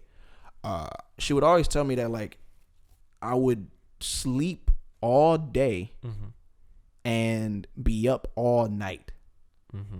So she said like as soon as the sun went down, I was waking up. And like me knowing my mama, that infant Trey Manuel Calhoun was being yelled at to go back to sleep, to probably shut the fuck up, and just so she could get some sleep. And I'm not saying anything like is wrong with that, because I understand it, I get it, and I'm not placing blame, but that was just a part of my conditioning that I never paid attention to. Sure. Because I'm pretty sure there's other parents who's like, yo, shut the fuck up. It's 2 a.m. Take your ass to sleep. Right. So like that was the beginning of the shutdown protocol, so to speak, for me. And then like growing up, I had more shutdowns of like wanting to express myself, but being told that either not to do it or a specific event would happen where I couldn't do it, or I was taken away from doing what I wanted to do. So example, I was in karate as a kid, and I was about to get my yellow belt. Like the next show or the next class was the attempting to get your yellow belt. And before that class, my people took me out of karate, so I was never able to get my yellow belt. But never was I given I can't say never, but at that time I wasn't given an explanation as to why I'm not going to karate or why I can't get my yellow belt. I see. I'm just taken out, Right. and nobody tells me anything. So again, that's another shutdown. Okay. Of course, you grow up and realize that mom and pops couldn't afford it anymore, so Yeah. Right. you can't go. Another thing, telling my brother and my cousin that I wanted to be a singer, and being told to sing for them on the spot. I'm like 6, 7, Yeah. Okay. and they like, nah, nigga, you can't sing. Shut down. Then telling my cousin a few years later, yo, why do we pray to Jesus like he God? He just trying to show us how to be more like God. He the middleman. Him telling me, you better not tell nobody that. Grandma beat your ass, she found out. Shut down. And then this feeling like I didn't matter at all. Like I've told people this this part of my story like a lot, that like in the 2nd, 3rd grade, I pretty much shut down mentally, emotionally, and just effortless, like effort wise. Like I didn't care. I didn't give a fuck because I thought no one cared or gave a fuck about me. So it was just like, what's the point in showing up? What's the point in being yourself? What's the point in expressing yourself when nobody's going to accept it? Or when nobody's going to accept it, nobody's going to embrace it, nobody's going to care. So why should you? So that was my protocol that I never knew. That was like my programming. And I think that this DMT experience was an opportunity for 2 things. One, for the full force of like who I really am to come out in a way, even though it wasn't refined because it was like very primal and all over the place. Right. So it was that opportunity for that true expression of myself to come out, but it was also like a huge task for my ego to keep it all in check. So it could shut it down. And like I'm fighting it the whole time. So like not am I fighting them, I'm fighting myself more so than anybody in the room. And not wanting to die was me not wanting to give up the power that's been pretty much controlling me my whole life, which has been like the ego. And like, you just be gentle, like, and it's it's funny because like even just listening back to be gentle, be nice, like just calm, like it's all of these like just shrinking things And like myself is like, fuck that. Right. No. Mm-hmm. And so that's more so like that's more so what I'm getting from a lot of this. So yeah, that's what the death thing. Like the death for me is like the shutdown and always being told to be, to be quiet. So it's killing a part of myself. Right. That the world has been doing for a while. And that's why I was feeling like, oh, these motherfuckers are trying to kill me. So that was that.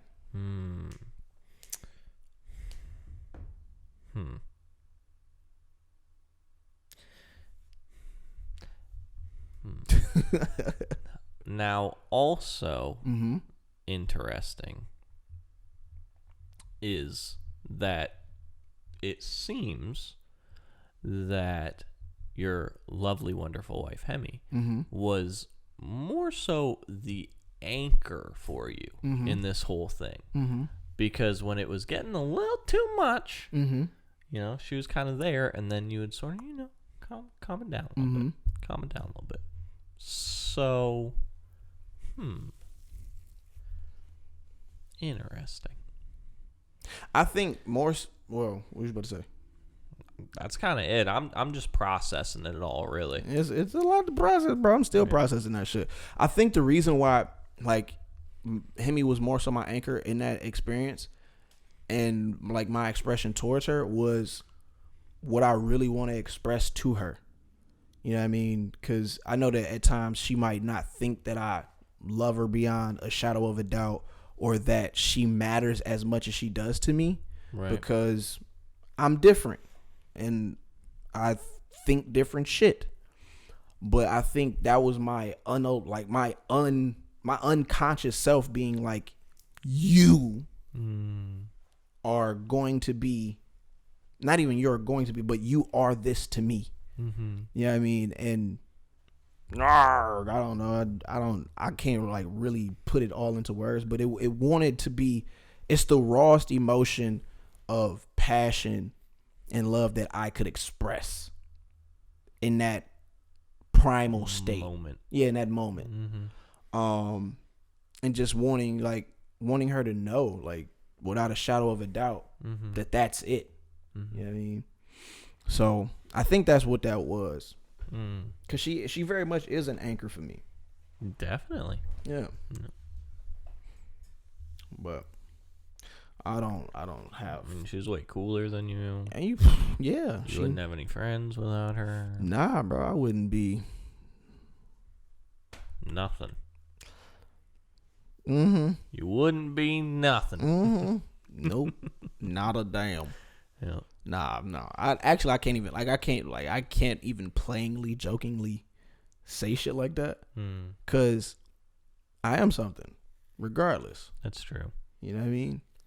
And I'm something better with her as my partner. Definitely true. You know what I mean? To grow, to reflect with. Definitely true. But I'm definitely a force. Yeah. So, Yeah. But yeah, man. Wow. Super wild. Wild shit, bro. Yeah. But yeah, man. Now, when you were seeing all of these people fucking, as we called it, not everybody was fucking. Doing some sexy kinda. stuff. It just felt sexy, bro. Like it was like it felt sexy. Cool. You feel me? Now you was about to pop up in that motherfucker. Yeah. I called your name. Slang some hog. Bro, I called your name because I just knew you were about to come. Oh. I knew you was about to come, and then like one part I was like, because there was people that I saw, and then like all of a sudden they all just became like paper. But at this point, I had obviously knocked over a bag and it was just paper all over the floor. But okay. Interesting. But like they like at first they were like physical people. Sure. But then they were like paper, so they were like nothing. But it was so many people there, like energetically, and I could hear so many voices, bro. It was crazy. But I knew you were on your way. Nice. Felt like Colin was just somewhere like ducked off in the corner. Yep. It was It was wild, bro. I thought Rick Sanchez was about to come out of nowhere from Rick and Morty. Oh, okay. Bro, it's stupid. All right. Stupid. Yeah, man. Huh. But yeah, man. Yeah. So yeah, that was my experience, man.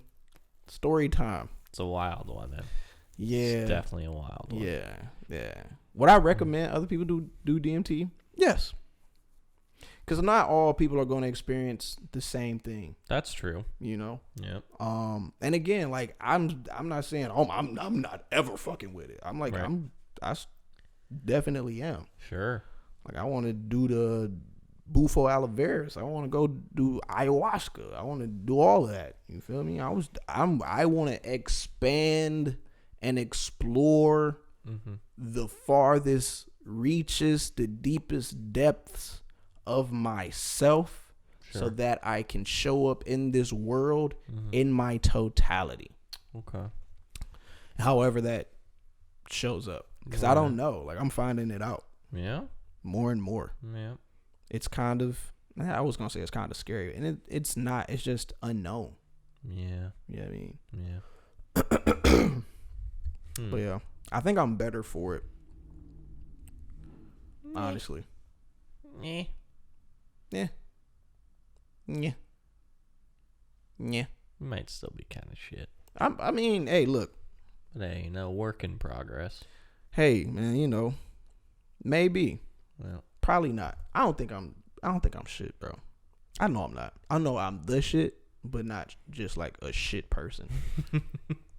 Nah, because then like, just like good things. Like, are they good? Yeah, they're good things. They're like they're opportunities. Like, got my job kind of back, even though I was like, sure, yeah.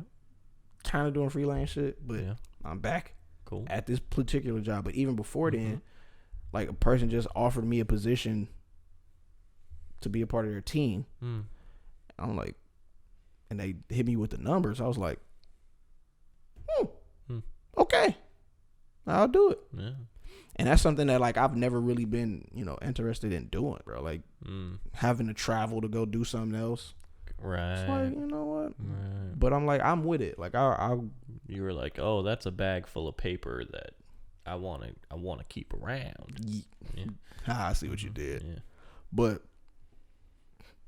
and also like it's a bag full of paper. Yeah. And it's an opportunity to just like, I don't know, bro, find more of myself. You know what I mean? And like really buckle down on who this guy is. And build with, some guys. Cause like I know what the team is. I know a lot of people on that team. And they're all solid guys. That's good. Good friends. Yeah. Cool. Cool. So yeah. Things are challenging. Sure. Everything isn't rainbows, unicorns, butterflies, and Lucky Charms. Nah, that's unfortunately not how life works. But nevertheless, man, either I can like shut down, Sure. or I can show up, present, and then like surrender also at the same time. Cause I realized, bro, I shut down a lot. Yeah. And I never like wanted to do that. Like I never wanted to be out here like just shutting down. And I was always like, what's wrong with me? Like what's wrong with me? Like what block is prohibiting me from taking things to the next level? And then now like I can actually like, and it's so silly because like I'm aware of these little incidences, but I've never been aware of how they made me feel. Yeah, sure. And so I like now being aware of how they made me feel, I can heal them. I can dissolve them. I can revise them. I can ho'oponopono them. Ooh. You know what I mean? Bringing it back. Bringing it back. I've actually been using that a lot lately, just in my mind. Yeah. So like being able to recognize the traumas, the triggers, the sources of my patterns, is a blessing, bro. Yeah. It's a blessing. It's a powerful healing tool. Yeah, absolutely. Absolutely. So yeah, man. happy birthday to me. Yeah, I guess so. It's like a rebirth. For real, for real. And it was funny because, like, you know, I don't want to do that. it was like, no, it was like a rebirth because, like, it was funny because my sister Randy had text me. You know, she was waiting for me to drop the video. But by the way, if you haven't, check out the 36 Days video. It is on my Trey Good YouTube. It is also streaming anywhere music is streaming. Check that out. 36 Days, Trey Good. Gives you a little rundown about your boy and the day he was born. Blase split. But yeah, Randy was waiting for the 36 Days video to go live, and she had texted me like, you're crowning, like, you know, when the baby's being born. Yeah. It starts crowning. It's like, I can see the head, and I was like, fuck you, get out of here. Shut up. Okay. So like, but like, even though that means nothing to most people, to me that's like, she had no reason to say that whatsoever. I see what you're saying. Yeah. Okay. To me, it's a sign. You feel me? It's like, why would you say that? You had no reason to say that. I mean, granted, that happens with you quite a bit. What?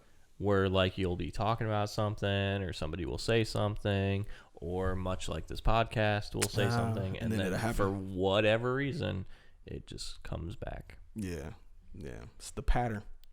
Yeah, I guess so. Speaking of the pattern, that shit is crazy. It's pretty cool. It's I haven't like really stayed on top of it enough to like read everything and see what's going on and all that stuff. But when I read it, I'm like, okay. Just check your push notifications, bro, and it'll be spot on. It's like, oh, it's funny you happen to say that. Yeah. Yeah, it's pretty cool. And I like it where it's so like, because we added each other as friends, but then I can like star your stuff and we have some of the things that are in common. So it's neat to see all that. Yeah. And then sometimes like it'll pop up and it'll be like, oh, Trey's dealing with this. Yep. And I'll be like, oh shit, what's my guy dealing with over here? So much, bro. Yep. So much. But it's never too much, you know? Give it up to God. Yep. Surrender. But yeah, man, I think that's gonna wrap it up for episode 19. We ain't got no other business, right? No, I don't think so. No. I do have to pay some bills. Okay. The mission of Be Greater Than Ever is to remind you that you are created in the imagination of the Creator to create all of creation. That you are a product of perfection, perpetually being perfected. You are one of one, replaceable by none. So there is simply no competition, no comparison. That all you got to do is just be greater. God put us all here to be just that. Be greater than ever. The mission and purpose and vision of Be Greater Than Ever is to help bring out heaven in the hearts of all mankind, of all of humanity. How that looks, we really don't motherfucking know, and we gonna find out. Should I not have said that? No, you're fine. Oh, okay. We really don't know, and we're going to find out. Does it have to be holier than thou, or could it be holy right now? And what I mean by that is, y'all see us talk all types of shit, from this to that, but nevertheless, we still keep a common ground of love, acceptance, and allowance for everything and everybody. And I think that of being part of the pillars of being accountability, acceptance, authenticity is what will help build all of us to be able to be greater than ever, and help one person become great, to help the other person become great, to help other people become great, so on and so forth, until we all return to our natural state, and that is being. Well, I am one half of the dynamic duo that is Good and Fresh, Trey Good Kal-El, and to my side is my player partner, Charles LaRose, aka Chuckie motherfucking Fresh. That's me. And we have the lady, the love, Hamlata Davy, manning the camera 1 and womaning the camera 1 and 2. And we want to thank you all for tuning in, being a part of this ride. Major shout outs to this month's Patreon producers, Big Mama Lou, Hollywood himself, J Methods. Yep. And I think that's it. That's it. Douche or Caboose. Douche your motherfucking caboose. Bye.